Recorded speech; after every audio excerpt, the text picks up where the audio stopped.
All right, so let's move on to more about Brandon Cooper, which he wrote was emotional intelligence.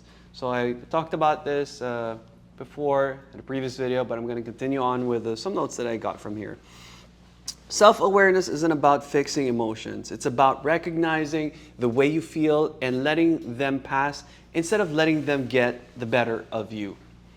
Society has conditioned us to think certain emotions are bad, and experiencing these emotions make us a bad person. Emotions aren't good or bad. They are there to teach us something, to direct our attention to how certain events make us feel. Rather than pushing the emotion away, say something like, I feel sadness, which recognizes it. It takes about 6 seconds for our body to absorb chemicals that could alter our emotions. Give it some time to pass. Take deep breaths. So I like what he says here. So self-awareness is about fixing emotions. Self-awareness is just about being aware of how you feel.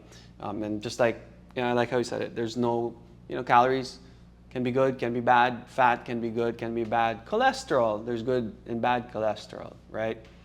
Too much of something is bad, right? So I like how he said this part. And the next thing that I liked here was, we have certain emotions, positive and negative. But I like to rather say desired and undesired emotions, right? Because we desire happy emotions versus sad emotions. But he said here, emotions aren't good or bad. I agree. Emotions, you can learn from the undesired emotions, and you can enjoy the desired emotions. But emotions, just like cholesterol, there's good and bad, I believe, and knowing what you need. And just like fat, there's good and bad fats. Knowing how to get those good fats in while avoiding the bad fats.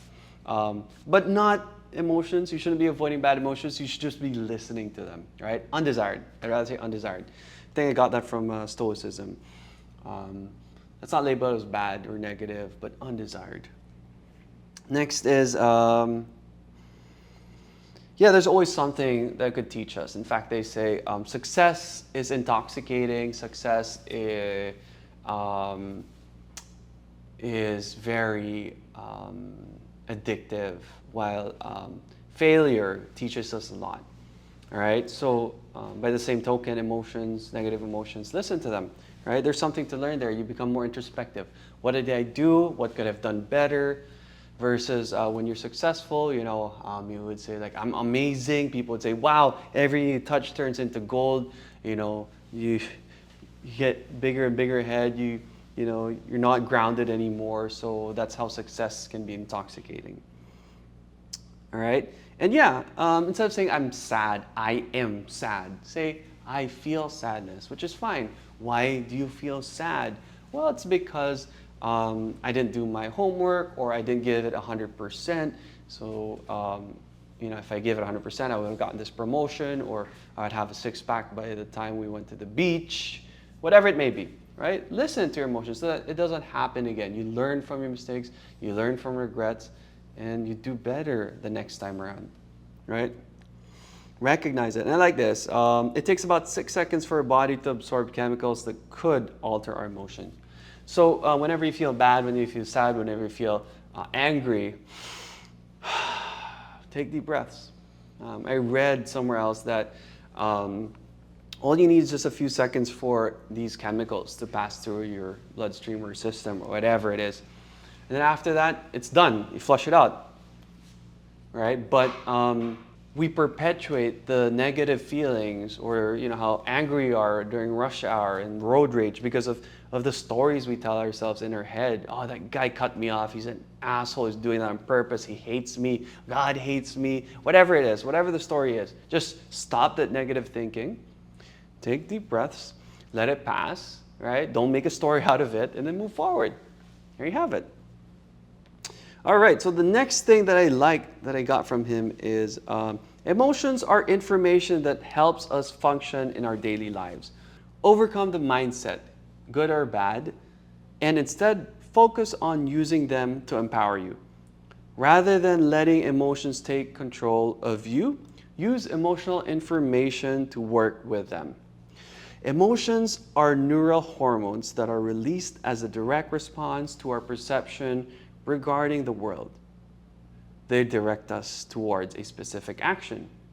For example, fear helps us focus on impending danger and the necessary action to take care and protect ourselves. Sadness makes us understand and realize that we truly care about, like when you felt sad when you moved away from your friends due to work demands. So yeah, big thing for me here, I tell everyone, obviously what I tell myself first and learn from it, and then tell people about this is, don't drown your negative, undesired feelings. Listen to them. Don't distract yourself, right? So your girl breaks up with you, you distract yourself by watching movies, gaming, reading books, trying to be productive, work, whatever it may be, right? You distract yourself. Maybe it's a good distraction, maybe it's a bad distraction like drugs.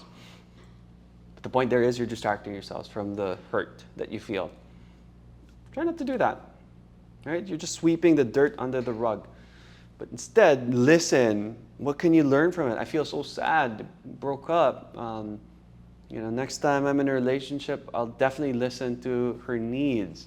I'll definitely be 100% mindful when I'm with that person, right? Instead of, be on my phone while trying to listen at the same time, right? Eyes on the phone, ears on the woman. That might not work. So listen to those negative emotions, because emotion is information. I like that.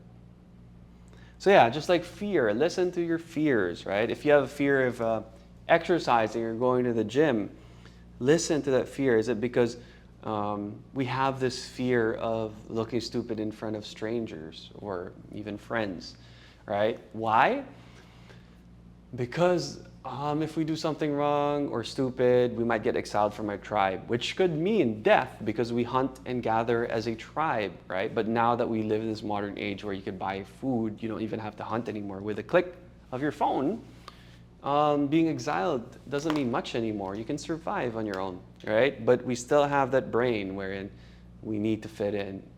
We need the approval of others. But it's normal. You get into a gym, you meet new people, you look stupid the first time you do a squat, just like the first time you try to do a layup or a three-point shot, your form will be really bad, but that's part of the learning process. So when you understand this fear of looking stupid and realize that it's an outdated fear, hopefully that helps you to move forward and do what you have to do.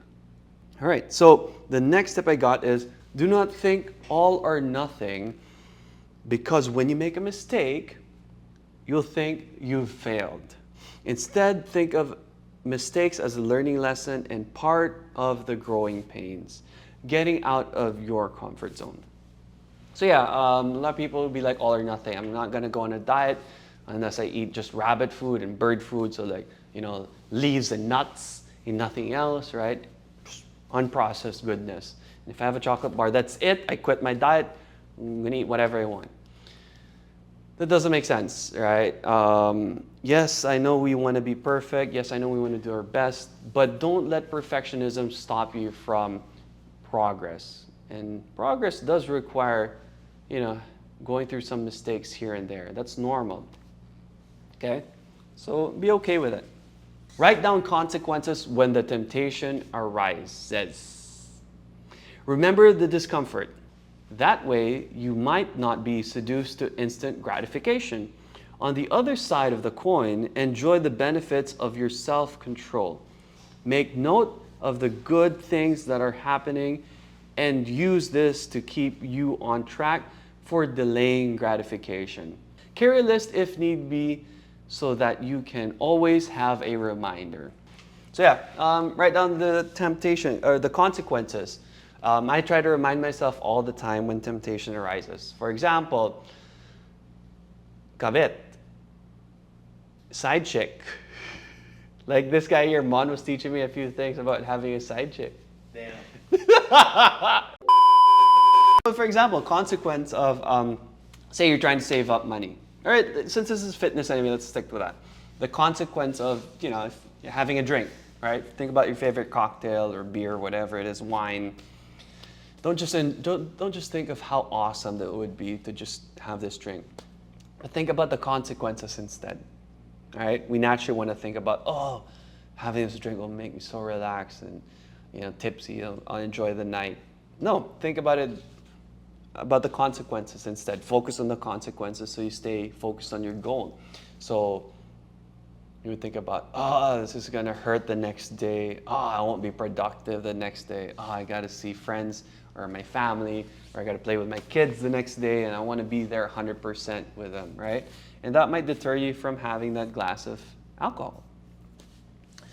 Remember the discomfort, right? Remember how that hurt the last time you were hungover. Remember how you weren't there physically, mentally, emotionally for your family or friends or work because you had to drink the night before.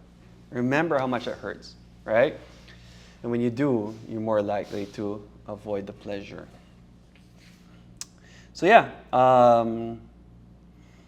at the same time, on the other side of the coin, remember the pleasure of self-control. For example, every time I control myself from a distraction like, let's say, gaming or clicking on YouTube and then going through a rabbit hole of all these other videos, recommended videos, I remind myself of the self-control. That way, so stay focused at work. I get to do more for my team, for myself, for HoliFit. And I work my self-control muscle. So I get stronger by controlling myself, by avoiding distraction. So I try to remind myself of that. So there, number one, think about the think about the consequences of those temptations. On the other side of the coin, think about how awesome when you stay focused because you use self-control. All right, the next thing here is list down your common rationalizations. Everyone rationalizes their behavior, even when they're bad. Write these down and learn to ignore them. So I actually noticed this at the evening news, for example.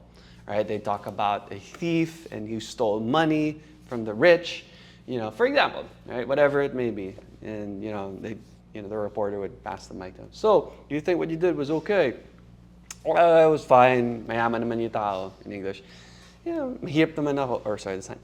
In English. So in English, they'd be like, yeah, I'm stealing from the rich, giving to the poor, which is myself, really.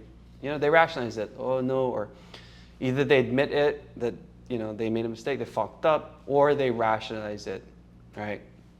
They say, oh, it's because I was born poor, he was born wealthy, privilege. That doesn't hurt him as much as it would reward me, right? Whatever the excuses are, we like to rationalize everything. Just like, oh, I'm just having one glass of drink. Oh, it's just, it's a Friday. Oh, we reach our sales quota. Oh, it's Jason's wedding. Whatever it may be, right? Stop rationalizing. So every time you rationalize and you catch yourself rationalizing, write it down, guys. Write it all down so that way you'll be more mindful the next time you rationalize. Right? Even killers rationalize why they killed that person. So yeah.